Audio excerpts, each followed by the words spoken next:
brought to you by V-Guard, co-powered by Sensodyne O Bhimal বলো কথা কেশরী। Associate sponsor UltraTech cement.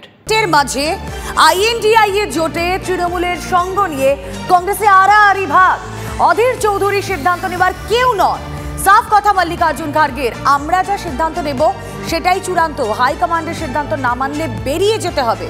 মমতার পাশে দাঁড়িয়ে অধীর চৌধুরীকে কড়া বার্তা কংগ্রেস সভাপতি। जी गठबंधन के साथ है ये स्पष्ट है। अब रही बात अधीर रंजन चौधरी की, अधीर रंजन चौधरी निर्णय लेने वाले नहीं, निर्णय लेने वाले हम हैं, कांग्रेस पार्टी है, हाईकमांड है, इसीलिए वो हम जो निर्णय लेंगे वही सही होगा। मैंने कहा कि हाईकमांड हम हैं, हम जो तय करेंगे फॉलो करें, अगर कोई फॉलो नहीं करता तो वो बाहर जाएगा। দলের হাইকমান্ড স্পষ্ট জানিয়ে দিচ্ছেন যে দলের এই সিদ্ধান্তের কেউ যদি বিরোধিতা করে তাহলে তাকে বেরিয়ে যেতে হবে। কিন্তু অধীর রঞ্জন চৌধুরী তিনি বলছেন মমতা বন্দ্যোপাধ্যায় সুবিধাবাদী, যে কোনো মুহূর্তে বিজেপিতে চলে যেতে পারে। অধীর রঞ্জন চৌধুরী নিজের মতো করে তার ব্যাখ্যাও দিয়েছেন। তিনি বলছেন দলের স্বার্থে নৈতিক বিরোধিতা, লড়াইটা চলবে। নিজের অবস্থানে অনড় অধীর রঞ্জন চৌধুরী।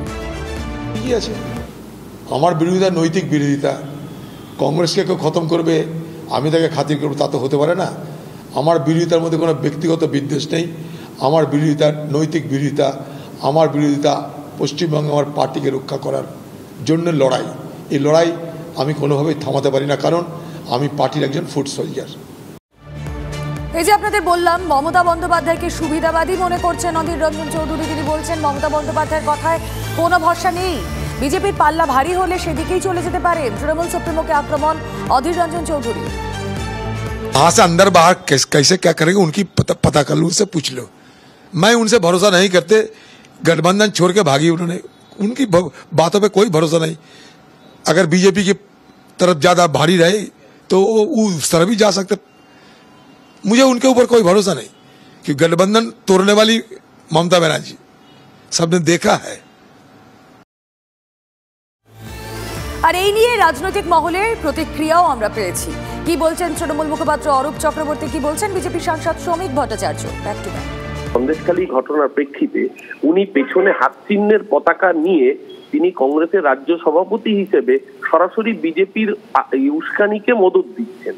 তো তাহলে উস্কানিকে যদি মদত দিতে তাহলে ঘোমটার আড়াল নাচছেন কেন? ঘোমটার আড়ালটা খুলে নাচুন, তাহলে সরাসরি বিজেপির পতাকাটা নিয়ে নাচুন না। তাহলে পেছনে হাত চিহ্নের পতাকাটা নিয়ে তাহলে বিজেপির দালালি করতে গেলে আপনি প্রদেশ কংগ্রেস অফিস থেকে দালালিটা করছেন কেন? তাহলে বিজেপির অফিসে গিয়ে দালালিটা করুন।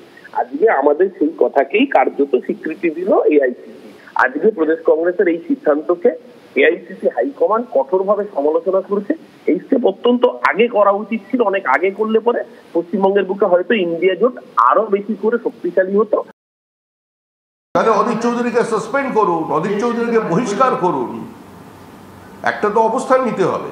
অধীর চৌধুরী এখানে বসে মমতা বন্দ্যোপাধ্যায়ের বিরুদ্ধাচরণ করবেন, আর দিল্লিতে গিয়ে মমতা বন্দ্যোপাধ্যায় কংগ্রেসের সঙ্গে একা শুনে বসবেন, আর দিল্লির নেতারা অধীর চৌধুরীর অবস্থানের বিরোধিতা করবেন, আবার দুজনে একই দলে থাকবেন। এই দ্বিচারিতার রাজনীতি কতদিন চলবে?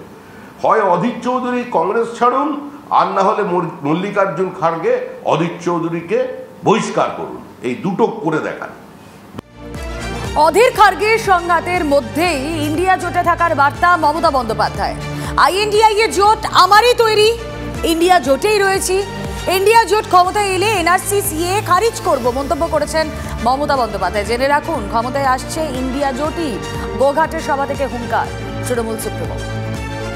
আমি আপনাদের বলি ইন্ডিয়া জোট ক্ষমতায় আসছে, এবং আমরা যদি ইন্ডিয়া জোটে ক্ষমতা আনতে পারি তাহলে আমরা এনআরসি তুলে দেবো, আমরা ক্যা তুলে দেবো, আমরা ইউনিফর্ম সিভিল কোড তুলে দেবো, আমরা ইনকাম ট্যাক্সের ওপর অত্যাচার তুলে দেবো, ইডির অত্যাচার তুলে দেবো, সিবিআইয়ের অত্যাচার তুলে দেবো, এবং আবার 100 দিনের কাজ থেকে শুরু করে আবার নতুন করে সবাইকে পাকা বাড়ি এগুলো আমরা দেব যদি দিল্লিতে আমাদের গভর্নমেন্ট ক্ষমতায় আসে।